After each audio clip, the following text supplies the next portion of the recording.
where Mozart is buried, and there's the monument.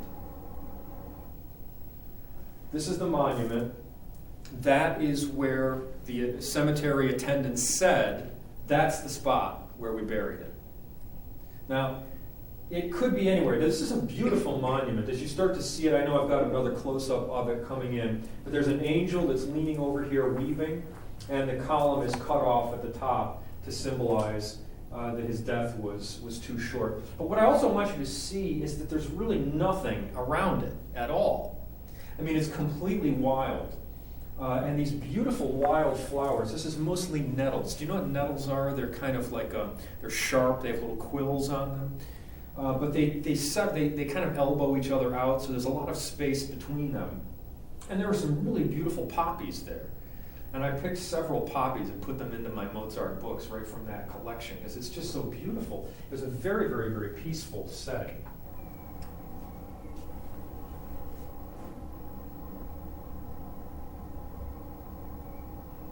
Listen to the birds. And you can hear traffic noise here because the Autobahn is really coming right around it, but I wasn't even aware of it when I was standing there. You just get the birds focus your attention much more than anything else.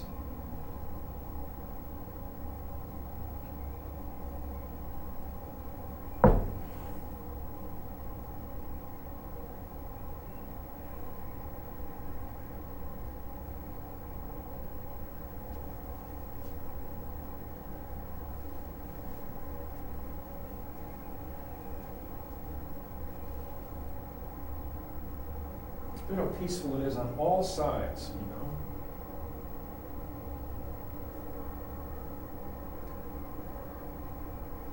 These pine trees and, right, there's some poppies, right? Nettles, these are all nettles growing around. Yeah, that's what nettles look like. They have those sharp things, you touch them, they're going to kind of bite you a little bit.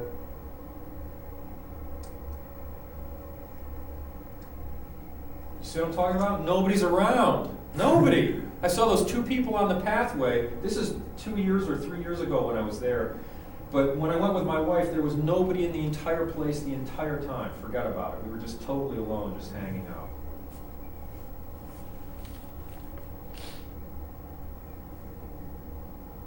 Remarkable, right? There were no trees in there at all at the time of his burial. All of these trees are much, much, much later. But there's bodies buried in. Presumably, all over here they would have been turning that over. And there's probably also some larger collection just of bones that they were recycling, right?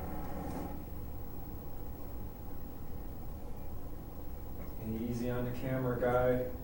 But I want to show you a glimpse of where Mozart was buried, supposedly, and also where the composer Albrechtsberger, who taught Beethoven counterpoint, his site is right here, and he's got a beautiful stone because he died in the early 1830s, and attitudes towards death had already started to change by that time. So that's Albrechtsberger's stone in this gorgeous setting. It's also really quite isolated and very beautiful. And you know, so you can see from Mozart's grave where that monument is over to where Albrechtsberger is. I'm just giving you a sense of the setting. Look how peaceful it is. There's nobody around. It's a very beautiful monument, very striking, Albrechtsberger.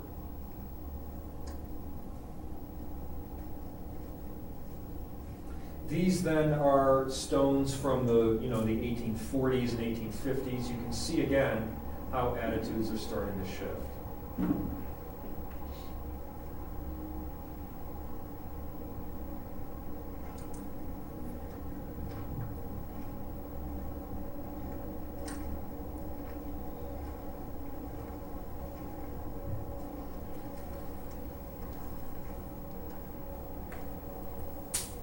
I can't imagine that this looked an awful lot different when Constanzi came in 1808. I mean, it's probably more overgrown now, and with the trees and stuff, but not much. Another poppy. I'm totally into poppies. I think it looks beautiful. so disappointing. No, I know. I mean, that's why when you see them in a natural environment, then you get what they're about, because they're little tiny accents. You know, you try to grow a whole patch of them, and you never do it right. Yeah, and that's the end of my footage. No, it's not. Yeah, it is. I had a whole bunch of stuff that I shot, but I just couldn't put together the smallest amount of it. I just wanted to give you a little bit of a taste of that.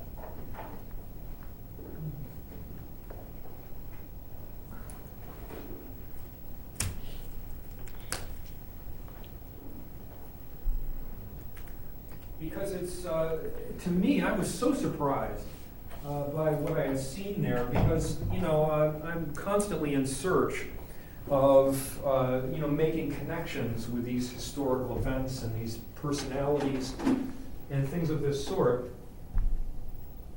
But it's very seldom that you come across a place that's really fundamentally that meditative.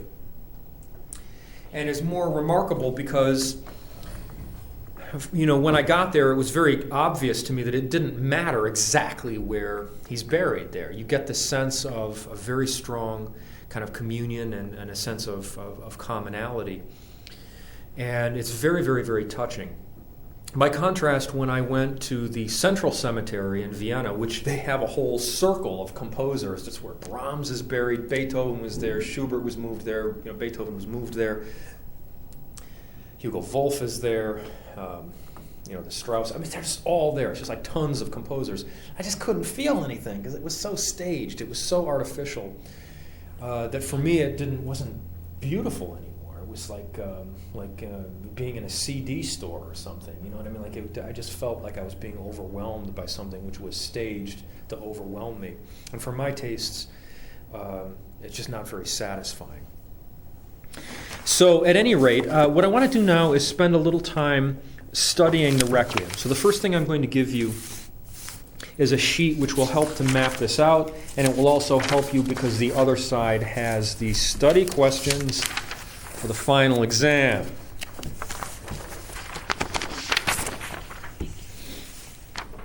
And I wish we had time to do the entire Requiem from start to finish.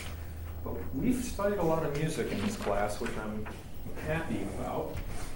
And I'd rather study some music really thoroughly than a lot of music superficially.